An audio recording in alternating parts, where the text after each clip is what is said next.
Hey everyone, today we'll be looking at the Vanguard class. The Vanguard is the newest class added in the Aftermath update and operates a little differently than most other classes. It's essentially a tank and support class focusing on benefiting its team and has some great group utility perks. If you do enjoy the video, be sure to hit the like button and consider subscribing. I am currently trying to hit 1,000 subscribers, which will really help out the channel, and thank you so much to everyone who has subscribed so far. Considering it's October, I've been wanting to rewatch Romero's Night of the Living Dead, so for fun, let me know your favorite zombie movie in the comments down below. With that said, let's get into it. And of course, this is my second time recording this video because right as I was about to upload my build video, they decided to drop an update and give the Vanguard a pretty sizable buff. For the most part, the build will be almost identical to what I originally was going to feature, but a few tiers have been moved around. I think the patch was very much needed and the Vanguard class is in a much better place than it was before. Since they did change quite a bit, I do want to very quickly go over some key points in the patch notes, as the changes really do benefit the class. One of the biggest changes is that the shield now protects from any damage coming in from the front, including bomber explosions, infector attacks, and automatic turret fire. It seems like the gas bay cloud is the only thing you really need to worry about now. They also fixed several bugs and glitches involving the shield, and shield block will no longer be interrupted by the lurker's jump attack. Also, the Vanguard is now immune to friendly fire while using the shield, which is a huge change. That actually was a perk before, so that now frees up the Vanguard to grab another really amazing ability that I'll talk about in just a bit. Okay, with that out of the way, let's get into the builds. In most cases, I found the shield block to be significantly more useful than the charge. However, the charge does have certain situations where it can be useful.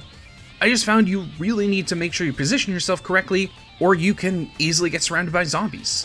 I found the Vanguard really shined on Horde levels where you are in a tight spot like in Battle of the Nerves on the ramparts in the first Horde battle.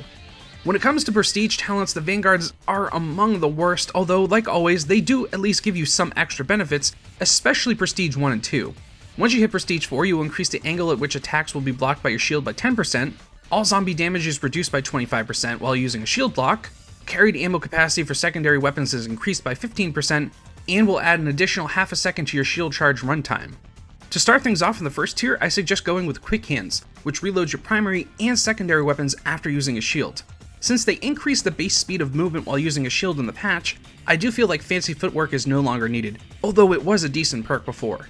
Being able to instantly reload both of your weapons really helps out in most situations, as you can take pot shots, then put up your shield, rinse, and repeat. Adrenaline Rush wasn't bad either, although from what I can tell, your melee stamina regenerates while you have your shield block up anyways. Next up is All-Round Defense, which makes a shield block protect you from all directions for the first 3 seconds. This is perfect for when you are surrounded by zombies, and will give you enough time to reposition yourself once you put your shield down. Next up is Recuperation, which makes it so you won't be able to collect equipment bags, but your shield energy will constantly recharge. Because the Vanguard's equipment charges work differently than all other classes, this perk actually worked out best. Basically, this will make it so you almost always will be able to use a shield block, as your energy bar will always be recharging. While they did buff the conditioning perk in the patch, I do feel like Recuperation is still the best perk to go with, as saving equipment bags for other classes will be more useful for your group. The next tier is the one I tested out the most, and honestly, they all have their benefits and drawbacks, and it's somewhat of a toss-up between Juggernaut and Stronger Together. While I've been using Juggernaut more often, and do suggest going with it, Stronger Together will be better on certain levels that require a lot of running. While Stronger Together does only give a 7.5% health boost, that will still allow you to take one more hit on extreme difficulty. Juggernaut increases your health by 35%, but sprint stamina is decreased by 50%. I have no idea why they gave such a harsh penalty for that amount of bonus health, as the Exterminator can receive a 30% bonus to health once reaching Prestige 1 with no penalties at all. However, the health boost will absolutely make you more tanky, which is very helpful on extreme difficulty. While the loss of stamina wasn't as bad as I thought it would be, it's still not ideal.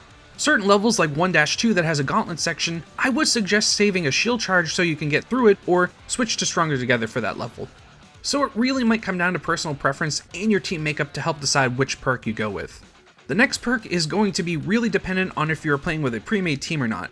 In most cases, I suggest going with Supply Train, which makes passing near a teammate during a shield charge reload their primary weapon, and you receive 5% ammo for your primary weapon for each teammate reloaded. Otherwise, I would go with Magnet, which restores 2% of primary ammo weapon for each enemy killed with a shield charge. I only found one instance where I used Rolling Refill, so at least with Magnet, you will always be restoring some ammo while using a shield charge. After that is Shake It Off, which makes performing a shield charge remove all negative effects received from special zombies. This was amazing for when I was affected by Infector and was also surrounded by zombies and unable to cleanse myself. So this perk gives you the ability to both get away from a bad situation and prevent you from dying from an infection and becoming a zombie yourself.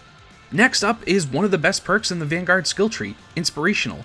This makes killing 15 zombies in rapid succession while you are the only member of your team still standing respawn a randomly selected dead teammate. While this is highly situational, it can potentially save you from failing a level or not. Elbow Room is decent, but with the insane buff to the level 20 perk on your feet, you can just use your shield charge to revive down teammates instantly. Center of Attention is next, which makes activating shield block to force all zombies within 3 meters in front of you to target you instead of your teammates. Now that the Vanguard is immune to friendly fire while using a shield, this is such a great perk to have. This can be used to save your teammates if they are surrounded by zombies and allow them to get away. This ability really helps the Vanguard feel like a tank. Lastly, go with You Made Me Mad, which makes melee attacks and firearms deal 50% more damage for 5 seconds after you holster the shield. This is the only real DPS boost in the Vanguard skill tree, and it works really well with quick hands. It can also be useful if you need a melee to give yourself some room, especially if you have a slasher on your team. Like always, I'll list all choices and optional perks in the description box down below. I'm so glad they finally buffed the class, as it is now so much more fun to play as. I'm not sure if it's the best class, but it's certainly in a better place than it was before. I do think they still need to take a look at the Juggernaut perk, maybe making the stamina decrease from Juggernaut only 25% or 30% instead of 50% would be very welcome, or even slightly increasing the amount of health from Stronger Together. Regardless, the class feels much more like a tank now that can benefit its team and might prove to be a great choice to use on certain levels on extreme difficulty. But anyways, we only have one more guide to go for the Gunslinger, then we have gone through all of the classes. There's also a few planned content updates in the upcoming months for Horde Mode XL, daily challenges, and another new zombie, so I'll be making videos when we get more information on those as well. Not to mention, somehow World War Z is coming to the Nintendo Switch on November 2nd, something I never thought would happen. I don't have the money to buy it again for a third time, but assuming it runs decently, it would be really fun to be able to play the game in handheld mode. Depending on when you watch this video, if you do end up buying the Switch version, let me know how it plays in the comments down below, as I am very curious. Thanks so much for watching, see you all in the next video.